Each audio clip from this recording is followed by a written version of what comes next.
പ്രിയപ്പെട്ടവരെ, നമ്മൾ ചായ ജ്യൂസൊക്കെ കുടിക്കാൻ വേണ്ടി കൂൾ ബാറിൽ ചെല്ലുമ്പോൾ തൊട്ടടുത്ത് നല്ല രസമുള്ള ഫുഡിൻ്റെ ഒക്കെ ചിത്രങ്ങൾ കാണാം. ഈ ചിത്രങ്ങൾ കാണുമ്പോൾ നമ്മൾ വിചാരിക്കും ഇത് പെട്ടെന്ന് വരച്ചു തീരുന്ന സംഭവമാണെന്ന്.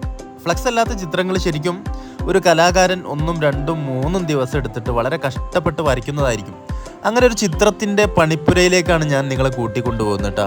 എൻ്റെ സുഹൃത്തു കൂടിയായ സന്തോഷേട്ടൻ പെരുവഴിയമ്പലത്ത് ജ്യൂസി ഹബ്ബ് എന്ന് പറഞ്ഞിട്ടുള്ളൊരു ഷോപ്പിൽ ചിത്രം വരയ്ക്കുന്നുണ്ടെന്ന് പറഞ്ഞു. ഞാൻ ഒന്ന് ചെന്ന് നോക്കട്ടെ. അടിപൊളി വർക്കാണത്. കഴിഞ്ഞില്ലേ? ഏകദേശം ഫിനിഷ് ആയിരുന്നു. ലാസ്റ്റ് ആണ് ഇപ്പൊ ഇത് ഫിനിഷിംഗ് വർക്ക്. ഒരു ആഫ്രിക്കൻ യുവതിയ അങ്ങനൊന്നുമില്ല, ലേഡി അത്രേ ഉള്ളൂ. തലയിൽ നിറച്ച് മരങ്ങൾ, നിറച്ച് പൂക്കളും മരങ്ങളും, അതായത് അത്രയും നാച്ചുറൽ വ്യക്തികൾക്കുള്ള നാച്ചുറൽ സാധനങ്ങളാണ് നമ്മളിവിടെ കൊടുക്കുന്നതെന്നുള്ള പറയാൻ വേണ്ടിയിട്ടുള്ളൊരു തീമാണ്. എന്ത് രസമല്ലേ കാണാൻ, അടിപൊളി വർക്കാട്ടോ. ജ്യൂസ് കുടിച്ചോണ്ടിരിക്കുക അല്ലേ? ജ്യൂസ് കുടിച്ചോണ്ടിരിക്കുക. ചിന്തകളുമാണ് ചിന്തകൾ, അതായത് നാച്ചുറൽ ചിന്തകൾ, ലോകത്തെ കുറിച്ച് ചിന്തിക്കുന്ന ഒരു യുവതി. ഗ്ലാസ് കൂളിംഗ് ഗ്ലാസ് ആയതുകൊണ്ടാണ് അല്ലേ? അതെ, ഗ്ലാസ് പോലും പച്ചാണ്. പിന്നെ നാച്ചുറൽ അത്രയും കളർഫുൾ ആണ് ലൈഫ്. സുഹൃത്ത് പുത്തന്തൊരു ആർട്ട് വർക്ക് ചെയ്യുന്ന പ്രിയപ്പെട്ട സന്തോഷേട്ടനാണ് ഈ വർക്ക് ചെയ്യുന്നത്. അത്രയും അടിപൊളി ഒരു വർക്കാണ്. ഇവിടെ ഒരു ജ്യൂസി ഹബ്ബ് എന്ന് പറഞ്ഞിട്ട് പെരുവഴിയമ്പലത്ത് ഒരു ജ്യൂസ് ഷോപ്പിലാണ് ഈ വർക്ക് നടക്കുന്നത്. ഇത് സന്തോഷേട്ടാ, ഇതിപ്പോ ഒരു എത്ര ദിവസത്തെ വർക്ക്? ഇത് ഇപ്പോൾ ഒരു 3 ദിവസത്തെ വർക്ക്. 3 ദിവസം. ഇത് മൊത്തം ഉണ്ട് ഇവിടെ ഉണ്ട്. ഈ burger my plan for today burger കഴിക്കലാണ് ഇന്നത്തെ എൻ്റെ പ്ലാൻ. ഇത് ഒരു ജ്യൂസ് അല്ലേ? ജ്യൂസിന്റെ ഗ്ലാസ്. ഇതൊക്കെ അത്ര ടൈം കൊണ്ടല്ലോ? ഇതൊക്കെ ചെറിയ സമയം കൊണ്ട് ചെയ്ത. പക്ഷെ ഇത് നമ്മള് ഇതാണ് ഒരു ഏകദേശം ഒരു മനുഷ്യൻ വരുമ്പോ എന്തായാലും അതിന്റെ ക്ലാരിറ്റിയും പിന്നെ ആക്യുറസിയും കറക്റ്റ് ആയിരിക്കും. പിന്നെ ഹൈലൈറ്റ് ഈ ചിത്രമാണ് മെയിൻ ആയിട്ടുള്ള. പിന്നെ അക്കർലിക് എന്നൊരു സാധനം കൊണ്ടാണ് ചെയ്തിട്ടുള്ളത്. അക്കർലിക് അതായത് ഒളിയുന്നതിനാണ് അക്കർലിക് എന്ന് പറയുന്നത്. അക്കർലിക് എന്ന് പറഞ്ഞ ഒരു പെയിന്റിന്റെ മീഡിയത്തിന്റെ പേരാണ്. അത് എന്താണ്? പ്ലാസ്റ്റിക് ബേസ് ആണ്. പ്ലാസ്റ്റിക് ബേസ് ആണ്. അതിൽ പെർഫെക്ഷൻ കിട്ടും, കുറെ ലൈഫും കിട്ടും.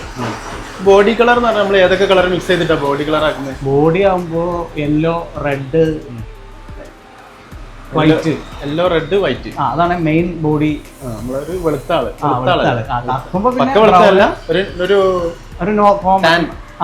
മനുഷ്യന്റെ കളർ നമ്മളെ ഇന്ത്യൻ അല്ലെങ്കിൽ കേരള ഇന്ത്യൻ ബ്രൗൺ. മനുഷ്യന് കറുപ്പും മനുഷ്യന്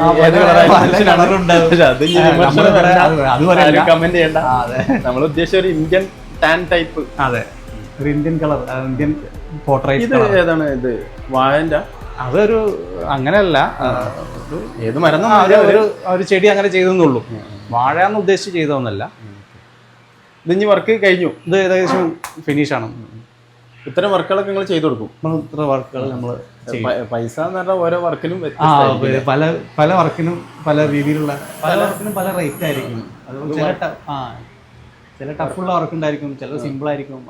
അത് കണ്ടാൽ നമുക്ക് ചെയ്ത് വെക്കാൻ നമുക്ക് അറിയാം. വർക്ക് കഴിഞ്ഞതിന് ശേഷമാണോ പൈസ അല്ല, അത് ആദ്യം പറയും. നമ്മള് പ്ലാൻ ചെയ്യല്ലോ ആദ്യം. ഒരു പാർട്ടിക്ക് നമ്മളൊരു ഇത് കൊടുക്കണ്ടേ? ഒരു അല്ലെങ്കിൽ ബുദ്ധിമുട്ടുണ്ടാവും. ടെൻഷനാവും. ഞങ്ങള് ഇത്ര ഒന്നും പ്രതീക്ഷിച്ചില്ലാന്ന് പറയും. അത് പ്രശ്നം. ഓരോ വർക്കിനും മാന്യമായ റേറ്റ് ഉണ്ടാവും. നമ്മൾ ആ ഒരു ബിസിനസ് മാത്രമല്ല, അതിന്റെ ഒരു വാല്യൂ അല്ല. ആർട്ട് ബിസിനസ് മാത്രമല്ല. ഇപ്പൊ ഇവരിത് ചെയ്യുന്ന പറയുമ്പോൾ ഞാൻ എൻ്റെ ഒരു മാക്സിമം കുറച്ചിട്ടാണ് ഈ ഒരു വർക്ക് ചെയ്തത്. നമ്മുടെ ഫ്രണ്ടുമാണ് ഇവരൊക്കെ. അല്ല, ഇതിൽ നിങ്ങൾക്കൊരു മാനസികമായ ഒരു ഉല്ലാസം കൂടി ഉണ്ട്. തീർച്ചയായിട്ടും ചിത്രം വരയ്ക്കുക എന്ന് പറയുമ്പോൾ ഒരു മാനസികമായിട്ട് ഉല്ലാസം എന്തായാലും. നമ്മളത് ഒരു കരാറ് പറഞ്ഞിട്ട് വരയ്ക്കലല്ല. ഒരു ചിത്രം എന്ന് പറയുമ്പോൾ എൻ്റെ കൂടി സന്തോഷമാണ്. ചിത്രം വരയ്ക്കുമ്പോൾ അത് എൻ്റെ കൂടി സന്തോഷമാണ്. അത് ആ സന്തോഷം ചെയ്യുന്നതിന് സന്തോഷത്തോടാണ് നിങ്ങൾ വർക്ക് ചെയ്യുക. അതെ, ഓരോ കലാകാരന്റെയും മനസ്സ് ശരിക്കും അങ്ങനെയാണ്.